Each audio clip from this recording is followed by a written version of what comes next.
Hello students and welcome to this video of digital techniques in which we are going to start with the combinational logic circuits. I am Mrs. Pawar. These are the course outcomes of the subject and these are the unit outcomes of the third unit. So let's start with the combinational circuit logic. Combinational circuit logic मध्ये जे output असतं ते depend करतं फक्त इनपुट्सवरती. So in this chapter we are going to see different circuits. Those are combinational logic circuits. So output depends only on the inputs. In next chapter we are going to study the circuits which are sequential logic circuits. In sequential circuits the output depends on current inputs and also on the present state of the output. So half adder and full adder are the applications of combinational logic circuit. We are starting with that in this video. Half adder and full adder. First of all, what is adder? An adder is a device that can add two binary digits. So इथे आपण directly mathematical जशी addition करतो तशीच addition करणार आहे, फक्त ती binary digits ची असणार आहे. It is a type of digital circuit that performs the operation of additions of two numbers. It is mainly designed for addition of binary numbers, but they can be used in various other applications like binary code decimal means BCD, address decoding, table index calculation, etc.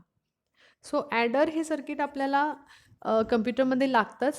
ALUमध्ये हे असतं आणि आपण address कॅल्क्युलेशनमध्ये जसं आपण इथे mention केलं address डिकोडिंगसाठी, index कॅल्क्युलेशनसाठी, BCD कोडसाठी आपल्याला ॲडर्स लागतात. There are two types of adders. One is half adder, another is full adder. So we are going to see them in detail one by one. First, half adder. There are two inputs and two outputs in half adder. Inputs are named as A and B, outputs are named as sum and carry. The sum is XOR of input A and B, carry is AND of the input A and B. आता हे कसं आलं हे आपण truth टेबलवरून बघणारच आहोत. With the help of half adder, one can design a circuit that is capable of performing simple addition with the help of logic gates. So basically what is half adder? Half adder म्हणजे दोन इनपुट्सला add करणारं circuit आहे. त्याचं output आपल्याला दोन parameters किंवा दोन outputs देतात, एक सम आणि दुसरं carry. First we will see the addition of single bits.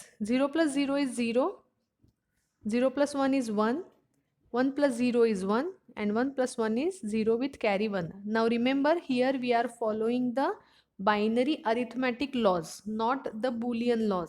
Boolean हे लॉजिक सर्किटसाठी यूज करतो आपण, ज्या ठिकाणी true condition plus true condition will be true condition, म्हणून 1 + 1 = 1च असतं. पण इथे आपण मॅथमॅटिक्स करतोय, 1 + 1 = 0, कॅरी 1 येणार. सो रिमेंबर दिस. आता इथे ऑब्झर्व करा, पहिल्या तीनसाठी आउटपुट आहे फक्त single bit, but for the last condition output is 2 bits. So what do we do? We write all the outputs as 2-bit outputs. Let's go to next slide. These are the least possible single bit combinations, but the result for 1 + 1 is 0 with carry 1. So that in other words 1 + 1 is 1 0. This problem can be solved with the help of XOR gate. The sum results can be rewritten as 2-bit output. Thus the above combination can be written as 0 + 0 = 0 0, 0 + 1 = 0 1, 1 + 0 = 0 1 and 1 + 1, I'm sorry.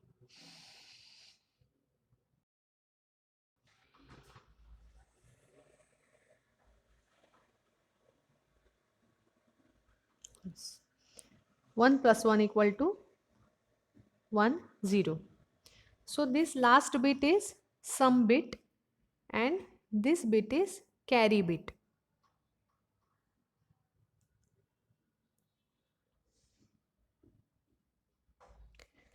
Here the output 1 of 1 0 becomes carry out.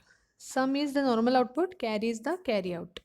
So the truth table of half adder is as shown below. These are the inputs, these are the outputs. 2 inputs, 2 outputs. A, B ही दोन inputs आहेत. त्याचं combination काय काय असू शकतं? एक तर दोन्हीही 0 असू शकतात. A0 B1 असू शकतो, A1 B0 असू शकतो किंवा दोन्हीही 1 असू शकतात. Sum is the addition and carry is if the bit is increased on the left hand side it will be called as carry. जसं आपण मराठीत हातचा घेतला म्हणतो, तो कॅरीचा हा बिट आहे.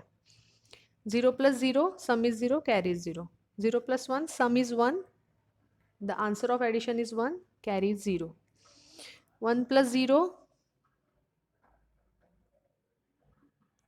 1 with carry 0 and 1 + 1 0 with carry 1.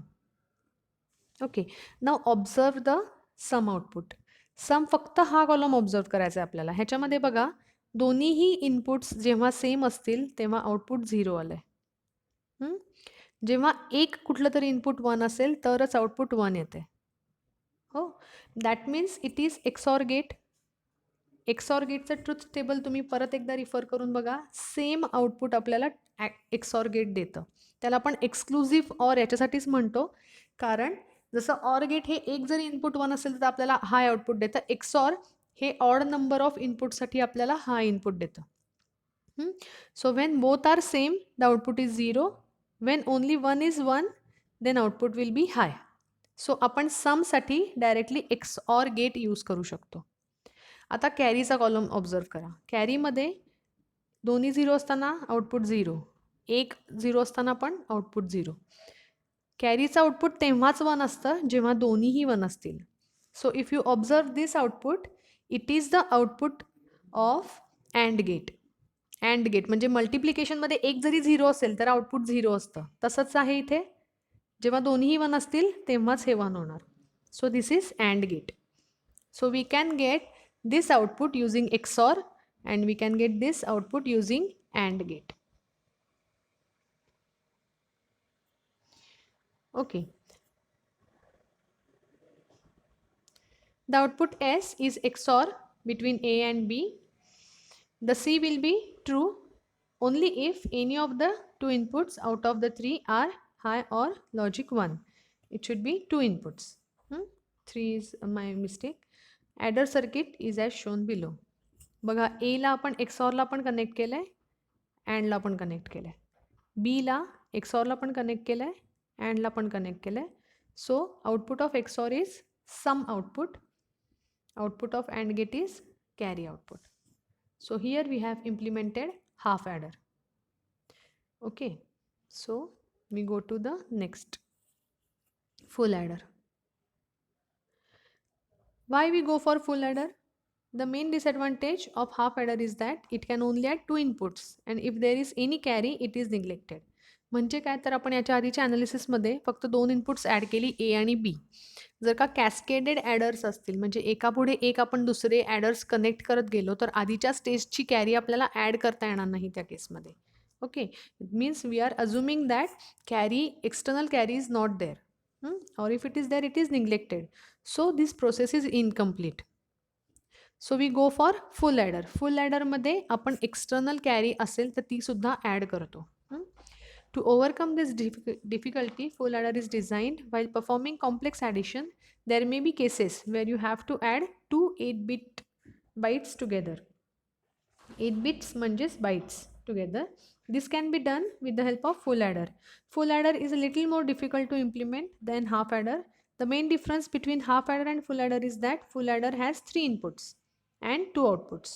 कुठले कुठले 3 inputs असणार आहेत? 2 inputs and 1 external carry. 2 outputs कुठले? Sum आणि carry out.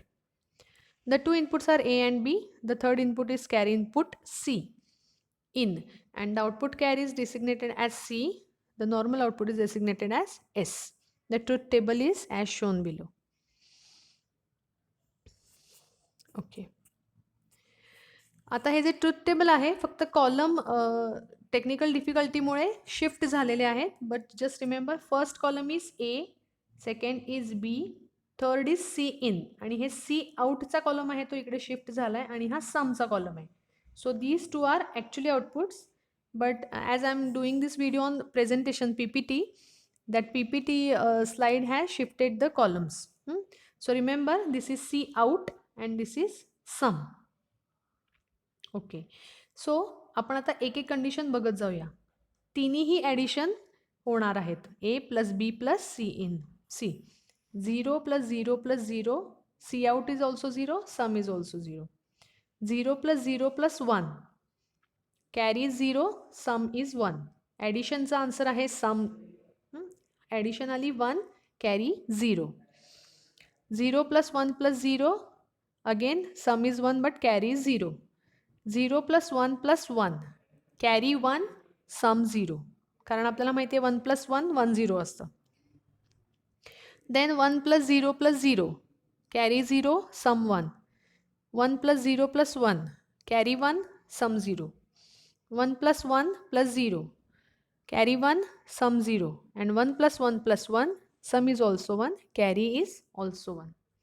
सो आता ह्याच्यातले आपल्याला मिन टर्म्स साईडला काढायचे असतील. मिन टर्म्स म्हणजे काय? ज्या आउटपुट कॉम्बिनेशनसाठी ज्या इनपुट कॉम्बिनेशनसाठी आउटपुट 1 किंवा हाय असतं त्याला आपण मिन टर्म्स म्हणतो. समचा कॉलम बघायचा, त्याच्यातल्या जिथे जिथे 1 दिसतोय ते कॉम्बिनेशन आपण इथे डायरेक्टली लिहितो. So it is summation of small m is missing here but you have to write that small m also. C S column म्हणजे हा लास्ट कॉलम आहे. इथे 1 कुठे कुठे दिसत आहेत? इकडे. So if you go for binary equivalent 0 1 2 3 4 5 6 up to 7 हे सगळे नंबर्स आहेत. 0ला तर आउटपुट 0 आहे, 1 साठी आउटपुट 1 आहे, सो इथे 1 आला. अगेन नेक्स्ट आहे तो 2 साठी आहे, तो इथे 2 आला. Then we have here 1 is there, so it is 1 0 0 म्हणजे 4 नंबर आहे, तो 4 घेतला. आणि लास्ट आहे इथे 1 लास्टला, so it is 1 1 1 means binary 7, so binary 7 इकडे घेतला. सो इथे एस काय आला? Summation of small m 1 2 4 7. हे आपण के मॅपमध्ये प्लॉट केलेत. सिमिलरली सी आउट कुठे कुठे 1 आहे बघा. सी आउट म्हणजे हा second last column from right side. It is 1 for 0 1 1, so 3 is written here. Again it is 1 for 1 0 1, which is 5. 1 1 0 6 and 1 1 1 7. हेच नंबर्स आपण या के मॅपमध्ये लिहून घेतलेत. आता ग्रुपिंग करायचं आहे. ग्रुपिंग करण्यासाठी बघा इथे सगळ्या आयसोलेटेड वन्स आहेत. You can not group this one with any one, कारण कुठलेच ॲडजस्टंट सेल्स नाही आहेत, शेजारच्या सेलमध्ये 1 नाहीच आहे. सो आपल्याला याचं सिंगलच ग्रुपिंग करावं लागणार आहे. ह्या वनसाठी आउटपुट काय येणार आहे बघा. सी इन आपण या स्लांटिंग लाईनच्या खाली लिहिलंय, एक्स वाय वरती लिहिलंय. हा 1 आहे, तिथे सी इन 1 आहे, सो आपण C in as it is घेणार. आणि एक्स वाय 0 0 आहेत म्हणून त्याला एक्स डॅश वाय डॅश किंवा एक्स बार वाय बार घेणार.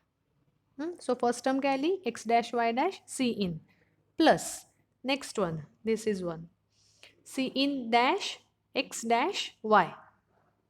Okay, then this one, C in x y, and last one, C in dash x y dash. Sequence कसाही घेतला तरी चालतो. पहिला हाच 1 यायला पाहिजे, दुसरा हाच 1 यायला पाहिजे असं काही नाही. तुम्ही आधी हा लिहिलात नंतर हा लिहिलात तरी चालेल, पण फॉर्मॅट सेम ठेवायचा आहे. आता हा जर तुम्ही ऑब्झर्व केला तर हा पण एक्स ऑरचा फॉर्मॅट येतो. And we have x XORed with y XORed with C in. कारण x आणि yला XOR केलं तर याचा फॉर्मॅट कसा आहे? x dash y plus y dash x. So if you simplify this expression you get to know that it is XORed. तिन्ही inputs एकमेकांबरोबर XOR केली आहेत. आता हा के मॅप बघा. ह्या के मॅपमध्ये आपण 3 5 6 7ला त्या सेलमध्ये आन्सर 1 लिहून घेतले. इथे आपल्याला कंबायनिंग करता येते, इथे आपल्याला ग्रुपिंग करता येते. ह्या 2 वन्सचं ग्रुपिंग होणार, 3चं ग्रुपिंग होऊ शकत नाही. 2^1 इज 2, 2^2 इज 4. सो आपल्याला 2चं किंवा 4चं ग्रुपिंग करता येतं. 1चं पण आपण करू शकतो. इथे 2 वन्सचा हा एक ग्रुप झाला, हा एक ग्रुप झाला आणि हा एक ग्रुप झाला, असे 3 ग्रुप्स झालेत. सो आपल्याकडे 3 टर्म्स येतील. ह्या दोघांचं ग्रुपिंग केल्यावरती यातला एक बिट कॅन्सल होणार. कुठला कॅन्सल होणार? जो चेंज होतोय तो कॅन्सल करायचा. एक्स 0 आणि 1 आहे, सो तो चेंज झाला, कॅन्सल आउट करायचा. वाय राहिला आणि ते सी इन राहिला, so Y C in, this term is this. आता हे दोन बघितलं तर करस्पॉन्डिंग ही रो कॅन्सलच झाली, कारण हे दोन्ही चेंज झालेत. ओके, पण हा कॉलम तसाच राहिला, सो एक्स वाय ही एक टर्म मिळाली. सिमिलरली हे 2 वन्स जेव्हा आपण ग्रुप करतो तेव्हा सी इन आणि कॅन्सल आउट होतोय वाय, सो राहिला x. C in X. So this is the third term. So आता आपल्याकडे एक्सप्रेशन मिळालं. S is XOR of all three inputs and C out is multiplication of three inputs. So let's see how we implement this. Thus a full adder circuit can be implemented with the help of 2-bit adder circuit. The first adder circuit, we can implement the full adder using 2 adders also, but we have written the expression for sum and carry. So let's see how we can implement that. See here, A and B XORed, and it is again XORed with the carry in. So sum is here, A XOR B XOR C. Now A is given to AND gate also, it is given, B is also given as input here. So as some output ala AB. Now C is also given and A is also given to another AND gate. So as output ala AC. And it is ORed. कारण 3 terms आपल्याला add करायचे आहेत ना त्याच्यामध्ये. So C out is here. Okay. So in this way we have implemented full adder. We can also write it as a block. आतलं circuit implement झालं पण त्याचा सिम्बॉल कसा असतो फुल ॲडरचा? 3 inputs A, B, C in, output C out and S. With this type of symbol, one can add 2 bits together, taking a carry from next lower order of magnitude and sending a carry to the next higher order of magnitude. म्हणजे आपण एका पुढे एक असे फुल ॲडर्स cascade सुद्धा करू शकतो. I hope it is clear to you. If you have any doubt, you can ask me. You can send me message. You can ask me on WhatsApp or you can call me directly. Thank you for watching.